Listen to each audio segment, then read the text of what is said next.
Welcome to the Woodturning Workshop. Today we've got a great project. We're going to be making a hat. You call that a hat? That's not a hat. This is a hat. A wood hat. Stay tuned. The Woodturning Workshop is made possible in part by Woodcraft since 1928, providing traditional and modern woodworking tools and supplies to generations of craftsmen. Woodcraft, helping you make wood work.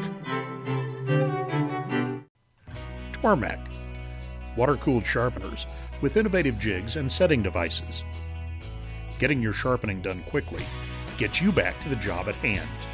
Tormek, sharpening innovation.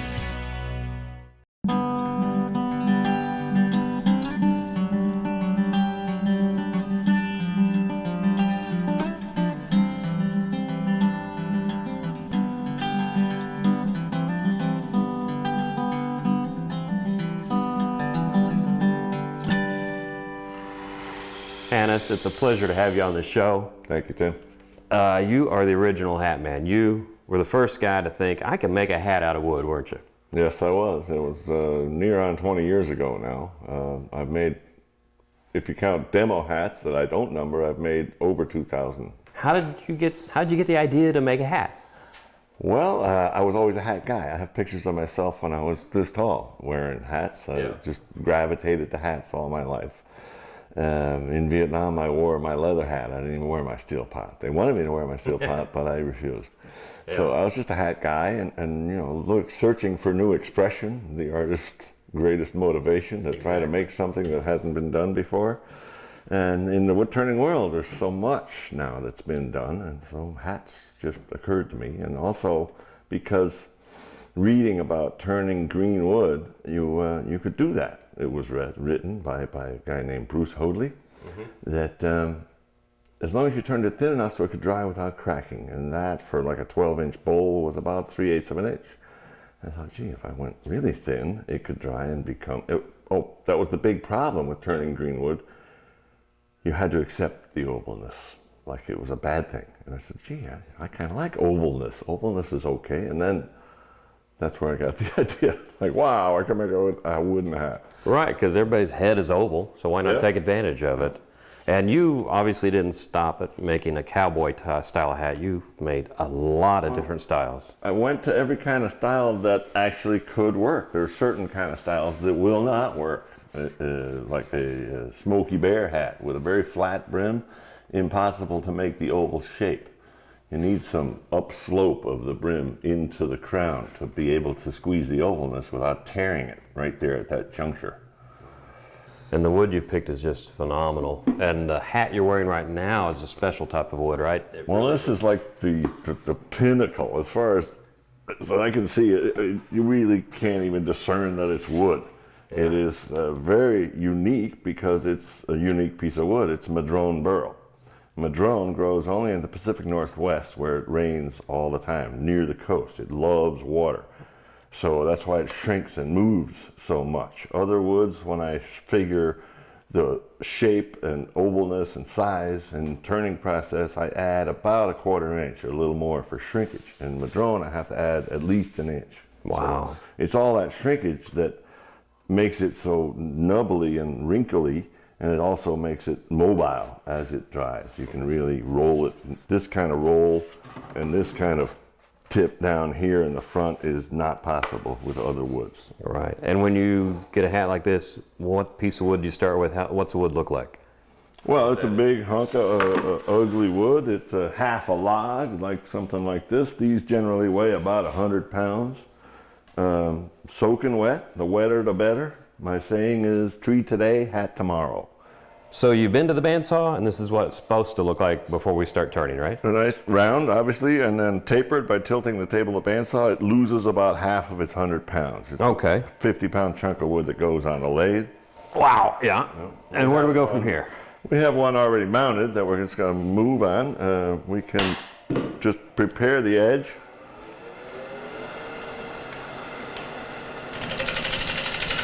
Is there anything special you're going to do to the edge? Well, what I need to do here is to give myself a reference point for the reversing of the hat on the lathe in order to turn the outside of the hat in a right-handed way. Instead of trying to come back here like this, Okay.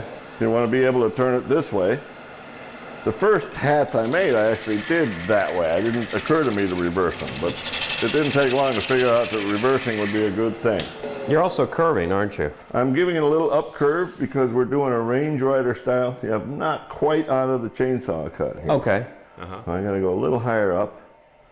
And I'm thinking about that last, about a third of the brim wants to curve upward. And why is this little subtle curve so important? If you made it flat, would you run into trouble? Well, for the range rider, that's my name for that style hat, because I've seen enough Western movies that the guys who actually ride the range have curled up brims on their hats because they're used to beating the horses with it, I guess. Oh, okay, so that curl that they have in And the... then I have another style that's called the trail boss. It's pretty flat out. He's the boss man. He doesn't have to beat his horse. He's got a horse that goes without the beating.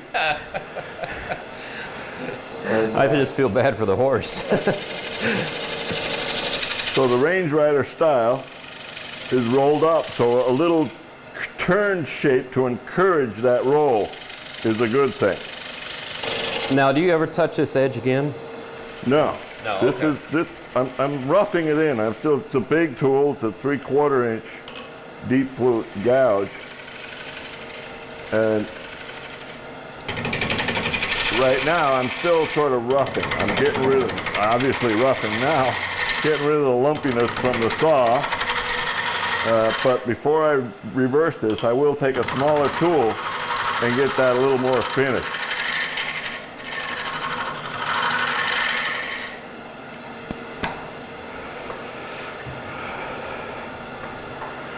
A little low here. Another tool that's good for the roughing stage is a big 1-inch gouge. Comes straight at it because that helps get the lumpies out of it. It even helps to put the butt of the tool down sometimes to get the bumpiness out without you having to absorb all the kick that the bed of the lathe takes a little of it, just to get the bumps out. Oh, it looks like a modified roughing gouge. Yeah, well, it's not quite the half radius of a roughing gouge. It's sort of halfway between a spindle roughing gouge and a big bowl gouge. Oh, it's very handsome. It works well.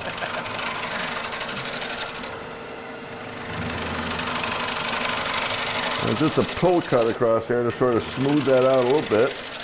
But then ultimately to make it the chuck recess, that has to be cut pretty. Oh, there's another pull cut with a 1/2 inch, but now I roll over and I rub the bevel because I want a smooth surface on there for my layout purposes to get the right size chuck recess, one that is big enough to control the big block of wood, hold it in a chuck, and small enough that I won't spoil the block of wood for the mini hat that I can get out of the cone separation that lives in the center there. And I like that to be 3 3/4 inches, so I go 1 7/8 inches out from center and I just scratch a line like that. Okay. That's very efficient. But no pencil required. Handle way over there because this can't be done cleanly enough with a parting tool. It just can't because the parting tool tears up fibers. It needs to be cut like this. With the flute, with the tool rolled totally over, I put my finger in the flute to make sure that it's rolled totally over. And on my tools, the grip is tri-lobed, so it fits in the hand. And that makes it tells you too, that when this bead is in the palm of your hand and you have it over like that, then the flute is dead close. Oh, a nice reference point. Nice reference. It makes it a little more sure, so that, because if you have it open, a normal cutting position, you stick it into a flat surface, it'll cut its own thread and run. Right. So to avoid that, you roll all the way over. And this is a recess for the chuck for us reversing the piece, right? Right. It doesn't need to be very deep because we're going to bring the tailstock up against the faceplate too to maintain center, but it needs to be very cleanly cut. It needs to be so cleanly cut that you can put your finger there and it's like it's as though the wood's not turning. You're not getting pushed around at all. Hey, watch where you point that thing. What in the world have you got? It's a big parting tool. It poke it in there and you can separate a ring like that. Oh, that is sweet. So free wood, I call that. It's and it's already round. It's already got a hole in it, so it's half done for you. You can make. I make mirror frames of them. Oh, that's cool. So you're not wasting all that great wood. Right. It's a nice piece of curly maple. No sense wasting it. Okay. And then what do we do with it? We just pull it off of here like that, and then we can go right back to work. Cool. So what's the next step? And then we keep it on the floor like that, just to keep it from cracking. Oh, you put some shavings on it? Yeah, let it dry slowly. Okay. And then we're gonna now shape the crown. I could use the big tool to get rid of some of the wood. So you have reversed it, you're holding it with a chuck, and you brought the tailstock up to center on the faceplate, right? Right. Okay. So that's really secure. It's not going anywhere. It's not coming out of there. No, this is definitely it's running. The faceplate's running true now. That means everything I cut now will run true when I go back again. Okay.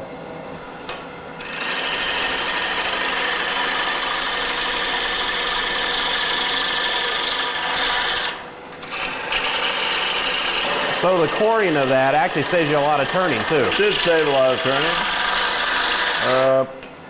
turning. It's time now that we measure the head that we're going to put this hat on. Okay, we have a Curvex ruler here. Unfortunately, it's not my Curvex ruler. I left it 1,400 miles home. Now this is a flexible piece of plastic? Flexible, it's a draftsman's tool. It's meant for picking up curves. There's actually lead layers inside here that make it formable. So we formed it to Tim's head, and we need to draw that out on paper so that we have it to use for our calculations. We need the width, the two major dimensions really is all we need. 6 1/4 is the width, and then right around 8 inches long. You add those two up, 14 1/4, and so divide by 2 to get the average, 7 1/8. We have to add, for softer wood like we're using, 3/8 of an inch. Harder woods like sugar maple and oak, you will only add about 1/4 inch. And then we also have a little thickness here and a little thickness here because we're putting the measurement on the outside of the hat. So we have to add about 3/16 for that. So a total of 7 1/2 plus 3/16. What's that? 7 11/16. I'll trust you on that. That's what we'll do. So that's the circle you're going to make. That's the OD.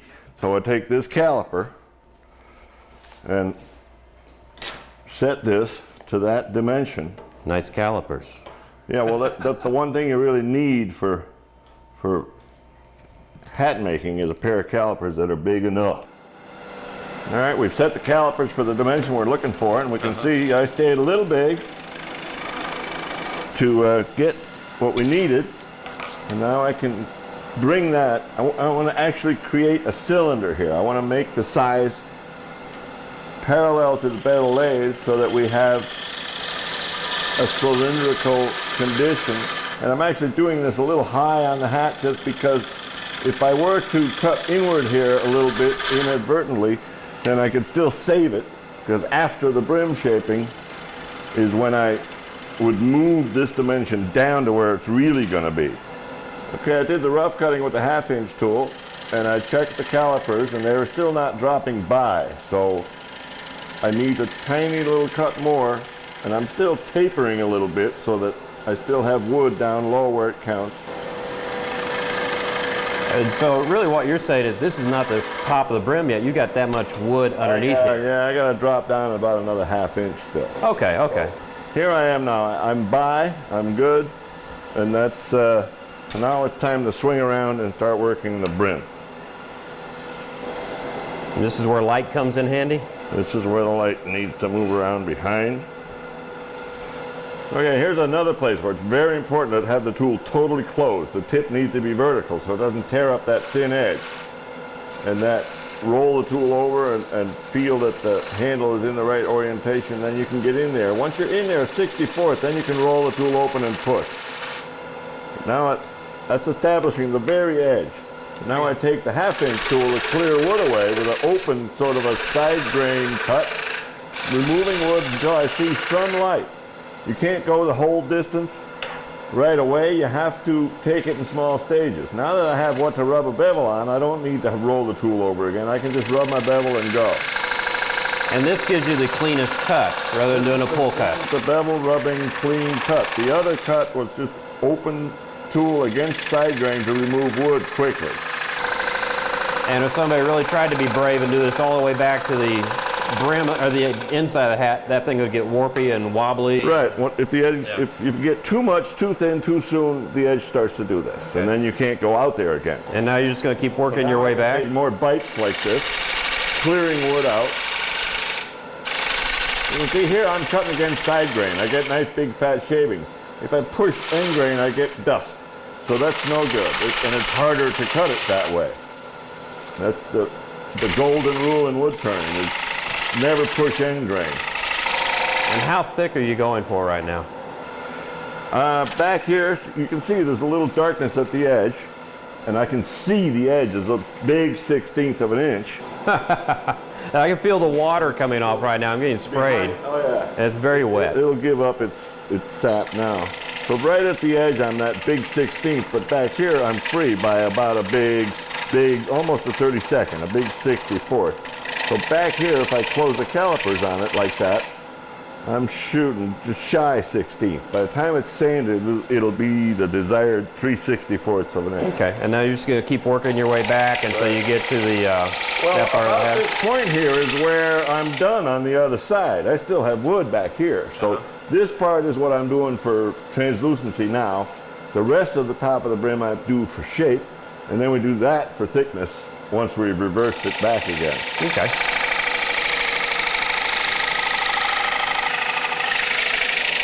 If you keep contact with the wood, every time I back up to get a little more, I can see I'm still dark. I don't lose contact because I don't lose my orientation. I back up here and then I swing the handle away from me a little bit to get a little bite until I sneak up on that thickness. You don't want to try to go there in one big swoop because you'll lose control of it.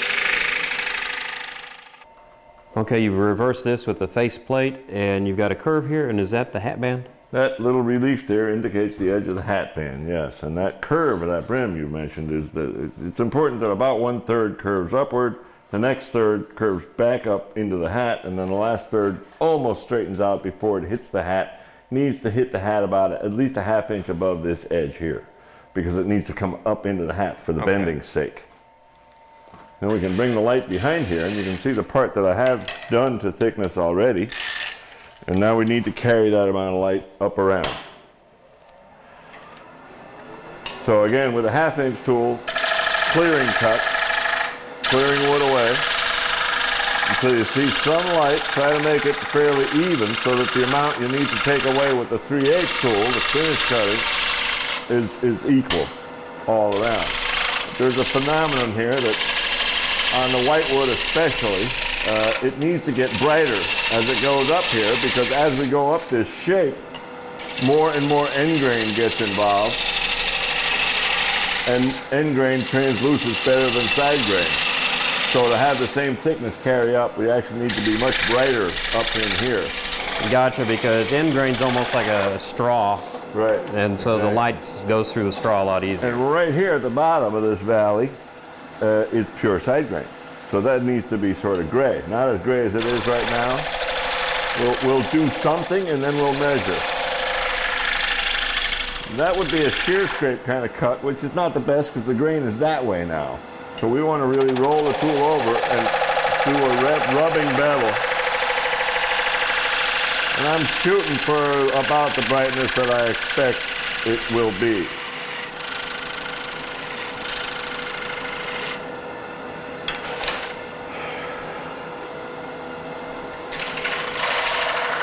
So you can see it's still a little fat right there, but I did pretty well here. This is just slightly loose as it is back here. So I just need to blend that color, that gray part in. And so you're supporting the backside with your fingers right now. Yes, because it is all thin now, it would wobble a lot and it would tend to chatter if I didn't put my fingers back here. Okay, we've parted deep enough, so we just give it a whack like this, and out comes our core. And that'll make a nice little mini hat. So you used your coring tool again to save some wood. Right. That's pretty cool. So the next step, I guess, is you start working on the inside of the crown. Up inside the crown, we bring the light right back where we had it. And what do you call that in Danish? Pulten. A crown in Danish is Pulten. Took me a long while to learn that in Denmark. I think in Russian it means prime minister. Pulten? Oh yeah, that's Putin. Oh, yes. So again, you're using the light, right? I'm using the light, and I've just trimmed in what I had for brim shape. And now to get inside the hat, again, this may be the most important place on the hat to know that the tool is totally closed. And that this, again, the handle helped me know that. I put my finger in the flute to really guarantee that it's over like this so that the tip of the tool is vertical. I'm actually a little far over. You can see it's running in. So I twist back a little bit, now it's good. So I do that with the small tool just because it gives me more control. Once I'm in a little bit like that, I can open up. Kind of like the throttle on a motorcycle. You open up to cut. I'm not quite there. It's still orange as opposed to yellow. So I'll take another little bite. Again, totally closed once you're out here. Take another shy 32nd of an inch. In a 32nd, open up and go. And there's a little dark corner there simply because on the outside I made a little radius. I'll just bump that off now to sort of blend the light around that corner, also so I can get the calipers around there easily. And that may well be our dimension. Again, we need now the big calipers to get around the brim of the hat. The 8-inch calipers won't work. These are 16-inch. So right now that band is almost an eighth. Nah, big 3/32. Yeah, well that would be almost an eighth. Don't talk math to me. Tiny little differences make a big difference on a hat. Yeah. It has to be consistent, but the band area I like to have a little healthier than the rest. Just because that's where the pressure goes. So I'll take a 64th like that, open up and go.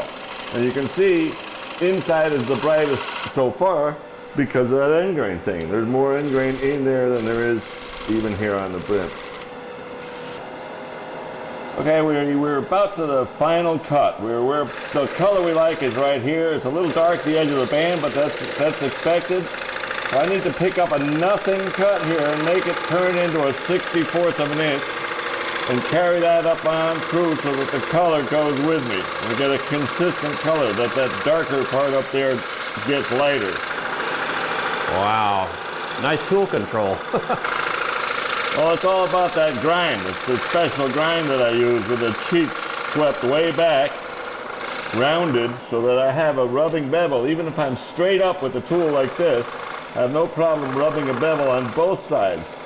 And I can come in here, clean this side up, and bring that right up in the top, and I can come up the other side just by swinging the handle the other way.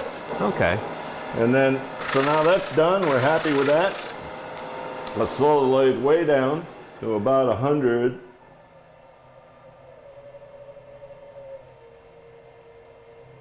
RPMs? 130 RPM. My mark is a little tiny circle and a spiral. Oh, that's cool.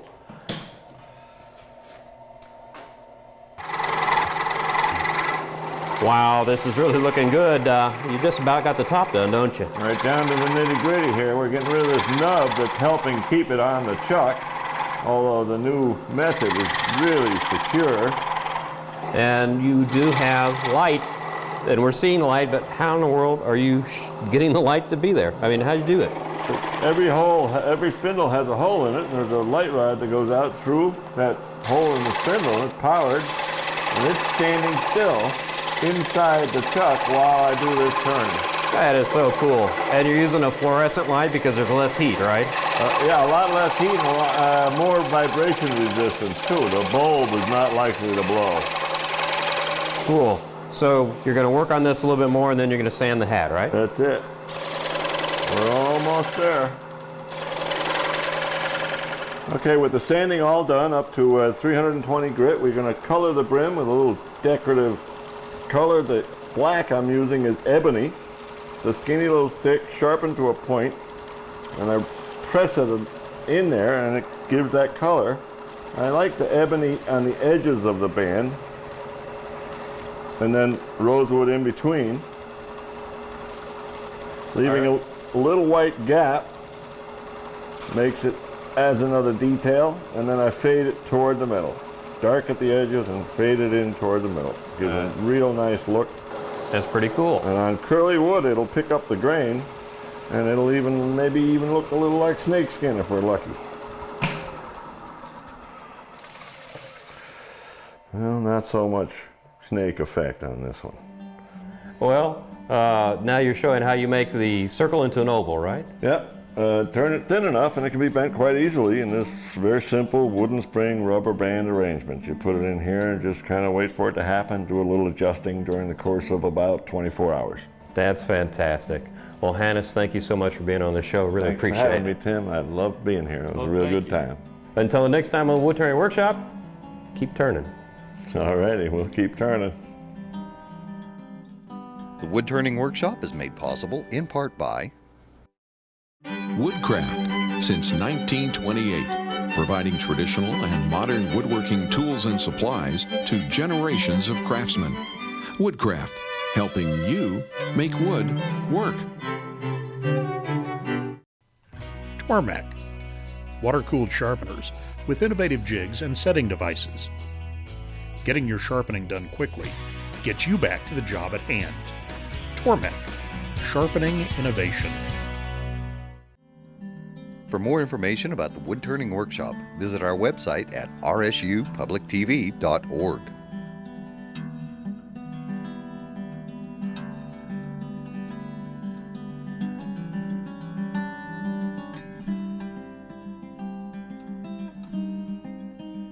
Well, it's a real pleasure to have Hannes. I think Harry. Harry, yeah, okay. Don't call me Harry. Okay.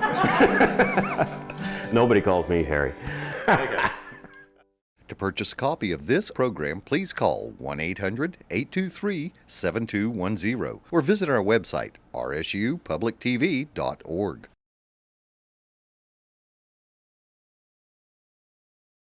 This week on the Woodturning Workshop, we're going to be making a great project. We're going to be making a hat. You call that a hat? That's not a hat. This is a hat. And carry that up on through so that the color goes with me. Standing still inside the chuck while I do this turn. Brim with a little decorative color. The black I'm using is ebony.